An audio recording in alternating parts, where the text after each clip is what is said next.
So going into that month lull, do the Miami Dolphins have something special in this defensive line? We're going to go over it and more, but make sure before we do that you guys hit that like and subscribe, and we'll get into it.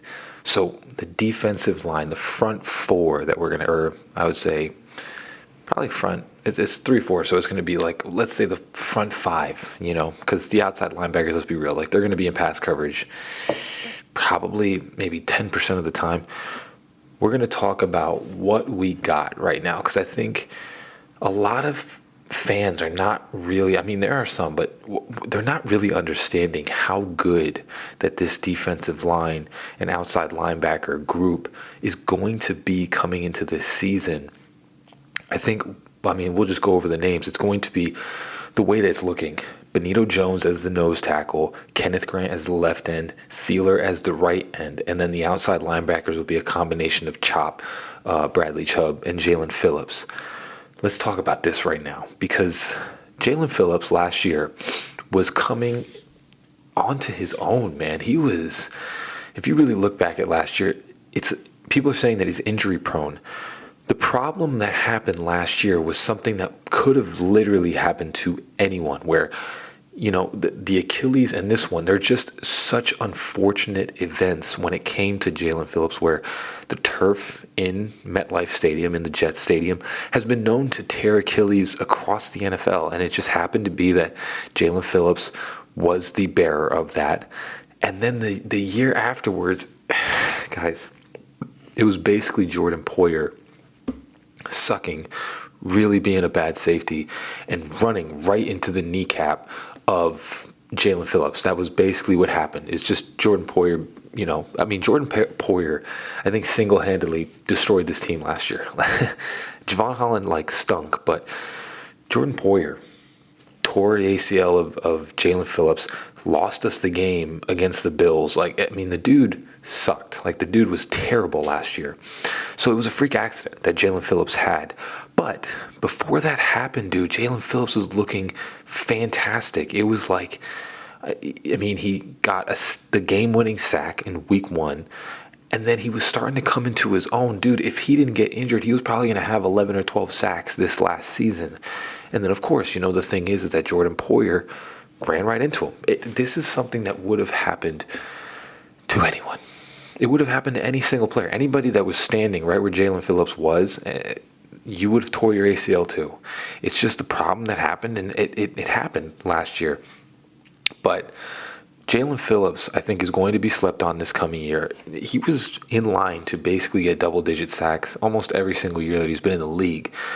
And this is what you're going to have on one side. Jalen Phillips, he's much more of a speed rusher, and that's what he kind of uses to his advantage. But the best time when we had the best pass rush is when we had Bradley Chubb, because Jalen Phillips tries to use his speed to push the quarterback into the other side. And that's typically what happens when Jalen Phillips is there. Even when he's not getting the sack, he typically is pushing the quarterback more towards the left-hand side, which is where Bradley Chubb is. So the technique that he has right now, I think, personally, in my opinion, I think Chop is going to turn into a better pass rusher. But Jalen Phillips, I think with his speed and his athleticism, he is one of those that coming into this year is going to be, I would say, if he doesn't get injured, it's going to be a lock for a 10-sack season. And then you have Bradley Chubb on the other side. Bradley Chubb right now, again, people forget, before he had the ACL tear, he was looking exactly like what we traded the first-round pick for. This was it was perfectly set in line, like what he was doing at that point in time, because Jalen Phillips was injured. That was after the MetLife Stadium Achilles tear. It was just him, basically. It was him and Sieler. And we were looking all out. This dude was he was getting a sack a game, basically, at that point. He was getting a sack a game, and he was looking like the Bradley Chubb that we traded for. Him coming into this season right now, he is starting to really show off that old. Now, of course, it's just minicamp, so we can't say anything. But he's starting to show off that old motor. The guy that we traded for. People forget that when we traded for Bradley Chubb, that first round pick, Bradley Chubb was top 3 pass rushers in the league. He was kind of, I mean, I wouldn't say at the same tier as Micah Parsons, but he was up there, as top 3 pass rushers. He was like one of the guys that when they said he was available in trade, I mean, everybody wanted him. So him coming back to his own right now, and, the way that he's looking in minicamp, first off, this duo, I mean, depending on, whatever Chop ends up doing, but this duo right now, because I'm assuming it's going to be Bradley Chubb and Jalen Phillips kind of off shifting with Chop Robinson. I mean, the duo that we have right now already off the bat for the outside linebacker is going to be nuts. Like, these dudes work in such unison. And then you throw Chop in there. Chop Robinson, personally, I think has the most moves out of any of our pass rushers. Now, he's the youngest, so he still has a lot more to learn. But what I was watching last season is that Chop, I think, has every move in the book, where he has the power move, he has the swim move, he can get around you super quickly. I just think Chop, in general, is going to be the best pass rusher that we've had for a very long time. I think the talent level and, how good he was last year, because essentially for a long period of time, it was just him that was our pass rusher. Our rookie first-round pick was the guy that was getting pressure. And when you look at his season last year, even though he only had, I think, like 6 sacks, his pressure rate was so high because he was almost getting to the quarterback every single time, basically by himself. And Sieler was there as well. But he made such, I think we underplay this really. Like, people aren't really seeing what we have in him. They underplay how much and how important that he was to this team last year. If we didn't have Chop Robinson, we were getting 0 pass rush. He was basically, for a period of time, the only thing that was able to get to the quarterback.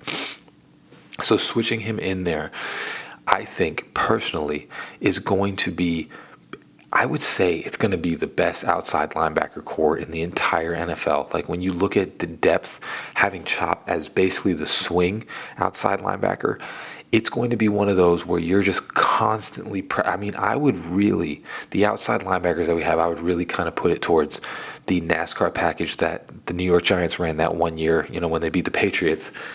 It's kind of like that, dude, because not only do you have pass rushers that are, fantastic, like Chubb and all that, but you have probably the most athletic pass rushers in the NFL. Like, Jalen Phillips ran like a 4.4, 4.5. Chop Robinson like 4.4, 4.5. Same thing with Bradley Chubb. They are shifty. They move around super quick. The outside linebackers that we have right now are nuts. And what I'm hearing before we get into the defensive line is that there are going to be packages where you have one of them playing the left end or the right end, and you're sending all 3 at the quarterback with like Sieler and Grant. So I'm hearing that might be the case where they play the off-end defensive end for certain plays and spread them out and send all 3 at the quarterback, which I'm telling you right now, those packages are going to be a nightmare for quarterbacks. Can you imagine? And we're going to get to the defensive line, but there are going to be packages where we possibly have 4 on the field, and it's going to be Chubb, Chop, Sieler, and Jalen Phillips all rushing after the quarterback, and possibly even running a 3-4, having an extra end and having, the defensive ends and Chop, Kenneth Grant, Sieler with one of the 2 rushing. I'm telling you right now, the outside linebackers are going to be legit. And then we'll move into the defensive end, because I think, again, this is one of those things, like, people are really sleeping on. I know people are saying we're going to be good, but they are going to be so good this coming season with this defensive end. You got Sieler, that's already a monster coming out through the middle. Like, he had basically nobody last year besides Calais. And now you add Kenneth Grant to the fold. So when you have a 3-4, you're going to have Benito Jones in the middle taking up space. And then you have 2 300-pound defensive ends that are extremely athletic. Like, Zach Sieler gets 10 sacks every single year, coming in on the guards and the tackles. Plus, you have to stop Bradley Chubb and Jalen Phillips or Chop Robinson. That's why when you look at this as a combination, bro, this front is going to be disgusting. Like, having Benito Jones in the middle, you can't even double team him because you have Kenneth Grant as the left end or you have Zach Sieler as the right end. So one of them you have to double team, which is going to leave 3 offensive linemen for 3 pass rushers. I mean, I don't know how you stop it, really. Like, if this team stays healthy, the pass rush of this team is going to be like a cheat code in this year, because Kenneth Grant is not just a space taker. He's definitely not that. He tested in the 1 percentile of people of that weight. And what that means is that if you watch his film when he was at Michigan, his athleticism I forgot Buddy's name, but let the other defensive end get the sacks. Like, I know he didn't have so many sacks coming in from Michigan, but if you watch his athleticism, like, there's a play that Kenneth Grant runs down the running back from behind to tackle him to stop the touchdown. When you watch this dude play, he is so freakishly athletic for someone that I think he's like 320 pounds or something like that. He's so freakishly athletic. So when you kind of put all these guys together on the line, you are literally every play going to have to stop Bradley Chubb, Kenneth Grant, Zach Sieler, Jalen Phillips. And then you're also going to add Benito Jones in there, which Benito Jones is not a slouch. Like, he's not great. He's a decent player. He does what he needs to do. He's a space taker. But you're going to have those 4 guys plus Chop Robinson, wherever you want to throw him into, rushing the passer and stopping the run, which is going to be such a big deal. When you looked at our defensive front last year, it was like Calais, Zach Sieler, and like Benito Jones or forgetting the other guy's name.